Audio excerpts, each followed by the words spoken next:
अस्सलाम वालेकुम dear students. तो क्लास 11th के लिए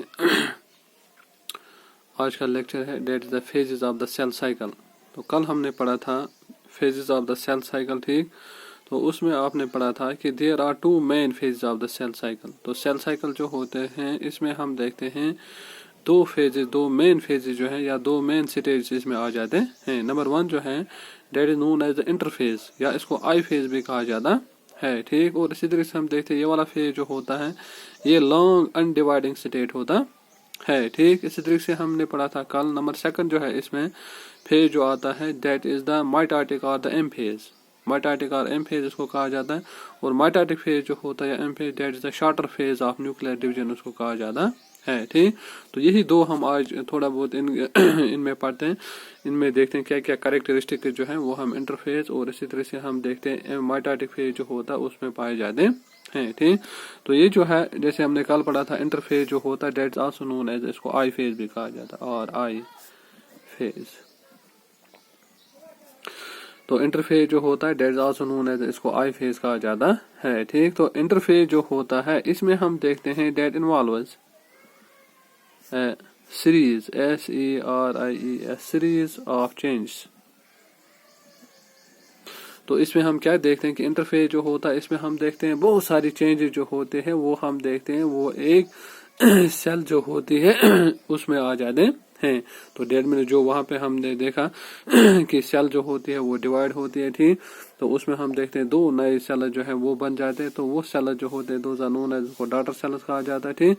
तो वो डॉटर सेल जो होते हैं उन्हीं में हम देखते हैं कि उनमें बहुत सारी चेंजेस जो होती हैं वो आती रहती है, ठीक। उनके सेल जो होती है, ठीक। तो न्यूली फॉर्मेड सेल जो होती है उसमें हम देखते हैं बहुत सारे चेंजेस आते हैं, ठीक। उसका न्यूक्लियस जो होता है उसमें भी हम देखते हैं उसमें बहुत सारे चेंजेस आते रहते हैं ताकि वो वाले दो डॉटर सेल जो होते हैं वो हम देखते हैं वो हो जाते हैं फिट फॉर द डिवीजन, ताकि उनमें भी फिर जो होता है उनमें हम देखते हैं उनमें डिवीजन होता है, ठीक। तो इंटरफेज जो होता है इसमें हम देखते हैं इंटरफेज जो होता है that is a period of intense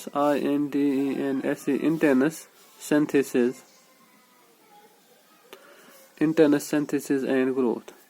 तो इसमें हम देखते हैं कि ये जो होता है इंटरफेज जो होता है इसमें हम देखते हैं कि एक सेल जो होती है पहले हमने पढ़ा कि ये जो होता है सेल डिवीजन इसमें होता है, ठीक। पेरेंट सेल जो होती है ये हम देखते हैं ये डिवाइड होते हैं, ठीक। इसमें हम देखते हैं इसमें दो सेल्स बन जाते हैं। तो ये वाले दो सेल जो होते हैं दीज आर नोन एज, इनको डॉटर सेल्स कहा जाता है। ये है यहाँ पे पेरेंट सेल, ठीक। तो जो आप यहाँ पे ये वाले देखते हो कि ये सेल जो होते हैं ये डॉटर सेल जो होते हैं इन्हीं में हम देखते हैं that involves the series of change. इसमें हम देखते हैं इंटरफेज जब आता है तो इसमें बहुत सारी चेंजेस आती रहती हैं। तो इसमें हम क्या देखते हैं डेट से period of the intense synthesis and the growth. तो इनमें हम देखते हैं जो वहां पे न्यूली फॉर्मेड सेल्स होते हैं उनमें हम देखते हैं जब उनमें इंटरफेज आ जाता है तो इंटरफेज में हम देखते हैं वहां पे जबरदस्त किस्म की सिंथेसिस होती है, मटेरियल्स की सिंथेसिस होती है। और इसी तरीके से हम देखते हैं जो नई सेल्स वहां पे बन जाती हैं उनमें हम देखते हैं उनमें एक अच्छी खासी ग्रोथ जो है वो हो जाती है, ठीक। इसी तरीके से हम देखते हैं ये वाले सेल्स जो डॉटर सेल्स होते हैं वो हम देखते हैं दे produces the biological molecules। वो हम देखते हैं वो बायोलॉजिकल मॉलिक्यूल जो होते हैं वो भी हम देखते हैं वो बना लेते हैं डेट में उनको प्रोड्यूस कर लेते हैं। फॉर एग्जांपल हम देखते हैं कि ये वाले सेल जो होते हैं वो हम देखते हैं वो कार्बोहाइड्रेट जो है उनको तैयार कर लेते हैं, ठीक। इसी तरीके से हम देखते हैं जो लिपिड्स होते हैं लिपिड जो होते हैं उनको तैयार कर लेते हैं। इसी तरीके से हम देखते हैं प्रोटीन जो होते हैं उनको तैयार कर लेते हैं। और इसी तरीके से हम देखते हैं न्यूक्लिक एसिड्स, ठीक। तो ये हम देखते हैं कि सेल जो होते हैं जब उसमें इंटरफेज आ जाता है, ठीक। तो इंटरफेज में हम देखते हैं ये वाली चेंजेस जो होते हैं न्यूली फॉर्मेड सेल जो होते हैं उसमें होते हैं और उसके न्यूक्लियस में हो जाते हैं, ठीक। तो हमने यहाँ पे पॉइंट लिखा कि प्रोड्यूसेस द बायोलॉजिकल मॉलिक्यूल। ठीक, तो ये वाली सेल जो होते हैं जिनमें हम देखते हैं डॉटर सेल्स कहा जाता है, जिनमें हम देखते हैं इंटेंस सिंथेसिस एंड ग्रोथ हो जाती है। ठीक, तो उनमें क्या क्या हम देखते हैं, क्या क्या सिंथेसिस उनमें हो जाती है। ठीक, तो वहां पे हम देखते हैं कि ये वाली नई सेल जो वहां पे बन जाती हैं, इनमें हम देखते हैं that produce the biological molecule. वो हम देखते हैं वो बायोलॉजिकल मॉलिक्यूल या बायो मॉलिक्यूल जो होते हैं उनको तैयार कर लेते हैं।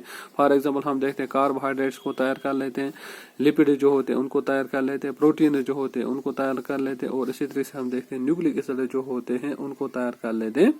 तो ये वाली चीजें जो होती है, आपको पता है कि ये वाली चीजें जो होती है ये लग जाती हैं, सेल जो होती है उसको लग जाती है, that is for it is growth. ठीक, तो ग्रोथ के लिए हम देखते हैं, ग्रोथ और अदर फंक्शंस के लिए हम देखते हैं ये वाले बायोलॉजिकल मॉलिक्यूल जो होते हैं ये सेल को फिर जरूरत लगते हैं। ठीक, तो इसी तरह से हम देखते हैं कि इंटरफेज जो होता है, इंटरफेज जो होता है that lasts for 10 to 12 hours. तो हम देखते हैं कि इंटरफेज जो होता है, जब हम देखते हैं ये नई सेल जो होते हैं इनमें हम देखते हैं इंटरफेज जो होता है वो हम देखते हैं उसका टाइम जो होता है डेट इज 10 to 12 आवर्स। ठीक, 10 से लेके 20 घंटे जो होते हैं हम देखते हैं एक नई सेल जो होते हैं उनमें हम देखते हैं इंटरफेज जो होता है वो हम देखते हैं उसका टाइम वहां पे लगता है। ठीक, तो इसी तरीके से हम देखते हैं कि ये जो होता है इंटरफेज जो होता है that is divide into the 3 periods. Interphase जो होता है, interphase is divided into 3 periods. ठीक, तो ये हम देखते हैं कि इंटरफेज जो होता है उसको 3 पीरियड्स में तकसीम किया गया है। ठीक, तो नंबर 1 जो है that is known as the first gap, और उसको कहा जाता है that is known as the G1 phase. ठीक, तो नंबर 1 जो होता है कि हम देखते हैं इंटरफेज जो होता है इसको हम देखते हैं इसको 3 हिस्सों में तकसीम किया गया या 3 पीरियड्स में इसको तकसीम किया गया है। नंबर 1 जो है डेट इज नोन एज उसको कहा जाता है फर्स्ट गैप या उसको G1 फेज कहा जाता है। ठीक, इसी तरीके से हम देखते हैं नंबर 2 जो होता है डेट इज नोन एज उसको कहते हैं सिंथेटिक, SYNTHETIC, सिंथेटिक, और उसको कहा जाता है S फेज। सिंथेटिक या उसको कहा जाता है और एस फेज उसको कहा जाता है। तो दूसरा फेज जो है डेट इज नोन एज उसको सिंथेटिक और एस फेज उसको कहा जाता है। और इसी तरह से हम देखते हैं नंबर 3 जो होता है that is known as second gap, SECOND, second gap, GAP gap, और उसको कहा जाता है G2 फेज। ठीक, तो ये वाले 3 हम देखते हैं, ये वाले 3 ये जो होते हैं पीरियड जो होते हैं या फेज जो होते हैं ये हम देखते हैं इस सेल में पाए जाते हैं। ठीक, तो नंबर 1 जो होता है इंटरफेज जो होता है ये हम देखते हैं इसको डिवाइड किया गया है 3 पीरियड्स में। ठीक, तो नंबर 1 जो है that known as the first gap इसको कहा जाता है या इसको कहा जाता है G1 फेज। ठीक, तो G1 फेज का मतलब है फर्स्ट गैप इसको कहा जाता है। इसी तरीके से हम देखते हैं नंबर 2 जो होता है that known as the synthetic phase इसको कहा जाता है या उसको एस फेज कहा जाता है। इसी तरीके से हम देखते हैं नंबर 3 डेट नोन एज उसको सेकंड गैप कहा जाता है, सेकंड गैप या इसको कहा जाता है G2 फेज भी इसको कहा जाता है। ठीक, तो ये हम देखते हैं इनकी ड्यूरेशन जो होते हैं, ड्यूरेशन ऑफ दीज फेजेस जो होता है that varies in different organism. तो डिफरेंट ऑर्गेनिज्म में हम देखते हैं डिफरेंट ऑर्गेनिज्म में हम देखते हैं इनमें ड्यूरेशन जो होता है, इनमें जो टाइम लगता है G1 में, एस फेज में, और इसी तरह से हम देखते हैं G2 फेज में, तो वो हम देखते हैं वो वहां पे वेरी होता है। ठीक, तो इसी तरीके से हम देखते हैं ये होगा डेट इज द इंटरफेज। ठीक, तो इंटरफेज के बाद आता है number 2 that is known as उसको कहते हैं mitotic phase. Mitotic phase, PHASE phase. तो माइटोटिक फेज जो होता है that is also known as, जैसे आपने कल भी लिखा था, that is also known as M phase. इसको M फेज भी कहा जाता है, माइटोटिक और M फेज इसको कहा जाता है। ठीक, तो माइटोटिक फेज जो होता है इसमें क्या क्या चेंजेस जो होते हैं वो हम देखते हैं वो सेल के अंदर आ जाते हैं। ठीक, तो माइटोटिक फेज जो होता है that also known as M phase इसको कहा जाता है, डेट फॉलोज द इंटरफेज। तो ये हम देखते हैं माइटोटिक फेज जो होता है that follows the interphase. That में ये इंटरफेज जो होता है उसके बाद जो फेज आ जाता है डेट इज नोन एज उसको माइटोटिक फेज कहा जाता है। ठीक, और इसी तरीके से हम देखते हैं कि ये वाला माइटोटिक फेज जो होता है ये हम देखते हैं that starts with the nuclear division, starts with the nuclear division. तो इसमें हम देखते हैं कि पहले इसमें हम देखते हैं कि ये माइटोटिक फेज जो होता है इसमें हम देखते हैं पहले इसमें क्या आ जाता है। इसमें हम देखते हैं पहले न्यूक्लियस जो होता है वो डिवाइड होता है। That starts with the nuclear division. पहले हम देखते हैं कि माइटोटिक फेज में हम देखते हैं पहले न्यूक्लियस जो होता है वो डिवाइड होता है, ठीक। तो इसी तरीके से हम देखते हैं और ये एंड होता है with the division of the cytoplasm, ends with the division of cytoplasm. तो माइटोटिक फेज जो होता है, एम फेज जो होता है, ये हम देखते हैं ये इंटरफेज के बाद स्टार्ट होता है, ठीक। तो इंटरफेज के बाद हम देखते हैं वहां पे क्या होता है। ये माइटोटिक फेज जो होता है पहले इसमें हम देखते हैं पहले इसमें न्यूक्लियस जो होता है वो डिवाइड होता है, डेट नोन है, उसको न्यूक्लियर डिवीजन कहा जाता है, ठीक। और एंड होता है लास्ट में हम देखते हैं पहले न्यूक्लियस डिवाइड होता है, तो न्यूक्लियस के बाद हम देखते हैं division of the cytoplasm. That mean cytoplasm जो होता है, साइटोकाइनेसिस जिसको हमने कल कहा था, तो वहां पे हम देखते हैं वहां पे साइटोकाइनेसिस जो होती है वो वहां पे हो जाती है, ठीक।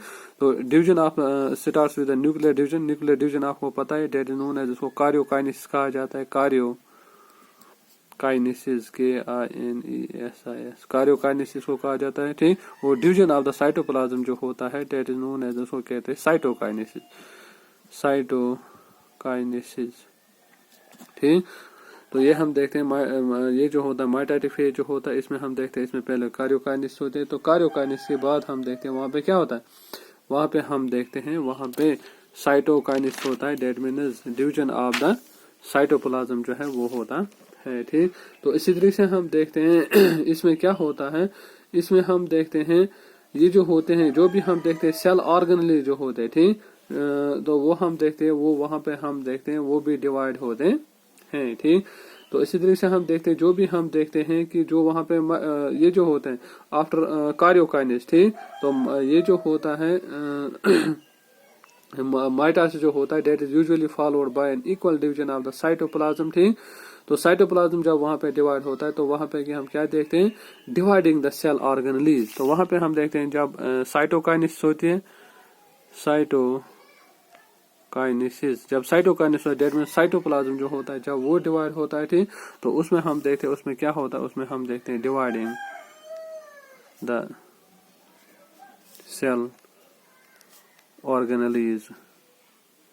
तो हम देखते हैं कि सेल ऑर्गेनेल्स जो होते हैं, जो सेल के अंदर ऑर्गेनेल्स पाए जाते हैं, ठीक। जो सेल के अंदर जो होते हैं जो ऑर्गेन्स वहां पे पाए जाते हैं, ठीक। जैसे आप देखते हैं सेल ऑर्गेन्स आपने ऑलरेडी पढ़े हैं, डेट इज उसमें माइटोकॉन्ड्रिया आता है, ठीक। माइटोकॉन्ड्रिया आता है, ठीक। एंडोप्लाज्मिक रेटिकुलम आ जाता है, ठीक। इसी तरह से हम देखते हैं न्यूक्लियस आ जाता है, लाइसोसोम्स आ जाते हैं, ठीक। गोल्गी एपैरेटस जो है वो आ जाता है, ठीक। तो बहुत सारे ये जो होते हैं सेल ऑर्गेन जो होते हैं वो आते हैं, ठीक। तो साइटोकाइनेसिस में हम देखते हैं वहां पे ये वाले सेल ऑर्गेन जो होते हैं वो हम देखते हैं वो डिवाइड होते हैं। और इसी तरीके से हम देखते हैं जो माइक्रोमॉलिक्यूल्स होते हैं, मैक्रो MACRO, मैक्रो मॉलिक्यूल जो होते हैं, बड़े बड़े मॉलिक्यूल जो सेल के अंदर पाए जाते हैं, तो वो वाले ये जो होते हैं मैक्रो मॉलिक्यूल जो होते हैं वो हम देखते हैं वो डिवाइड होते हैं, ठीक। और ये चीजें जो होती है ये डिवाइड होती है equally between the daughter cells, equally between the daughter cell, DAUGHT, daughter cell. तो हम देखते हैं जो डॉटर सेल्स होती हैं तो ये वाली चीजें जो सेल ऑर्गेनेल्स होते हैं, और इसी तरह से हम देखते हैं जो माइक्रो मॉलिक्यूल सेल के अंदर पाए जाते हैं, तो वहां पे हम देखते हैं ये दोनों चीजें जो होती है ये इक्वली डिवाइड होती है या इसमें डॉटर सेल जो है। फॉर एग्जाम्पल यहाँ पे आप देखते हो यहाँ पे डॉटर सेल जो हमने बनाई थी, तो ये वाले डॉटर सेल जो है इनमें हम क्या देखते हैं जो यहाँ पे ये वाले सेल जो है, ठीक। तो इसमें हम देखते हैं जो इसमें सेल ऑर्गेनेल्स पाए जाते हैं, जो इसमें हम देखते हैं माइक्रो मॉलिक्यूल्स पाए जाते हैं, तो वो माइक्रो मॉलिक्यूल्स और सेल ऑर्गेनेल जो होते हैं वो इक्वली डिवाइड होते हैं, ठीक। जितने इसमें आ जाते हैं उतने ही हम देखते हैं इस वाले सेल जो है इसमें भी आ जाते हैं।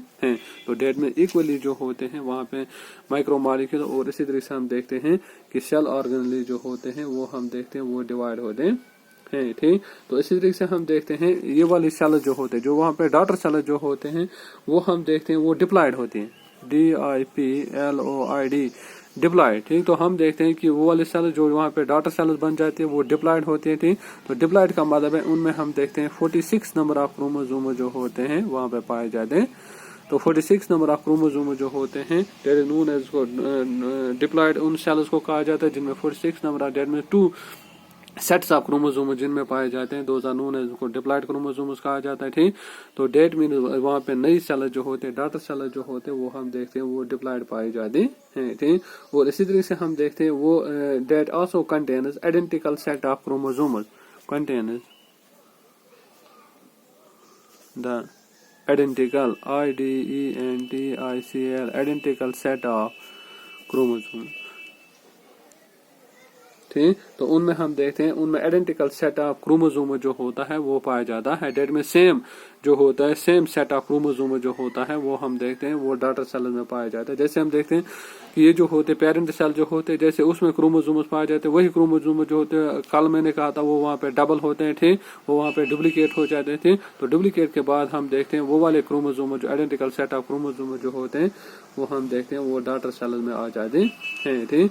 तो इसी तरीके से हम देखते हैं तो सेम जेनेटिक मटेरियल जो होता है वो भी हम वहाँ पे पाते हैं, same genetic material, same genetic material जो होता है वो भी हम देखते हैं वो वहाँ पे पाया जाता है एज द पेरेंट सेल। जैसे हम देखते हैं पेरेंट सेल के अंदर जो होता है जेनेटिक मटेरियल पाया जाता है, डेट में डीएनए जो होता है, डेट नोन है उसको कहा जाता है जेनेटिक मटेरियल। जैसे हम देखते हैं पेरेंट सेल के अंदर जैसे डीएनए पाया जाता है, जेनेटिक मटेरियल पाया जाता है, तो उसी तरीके सेम डीएनए जो होता है वो भी हम देखते हैं वो डॉटर सेल में पाया जाता है, ठीक।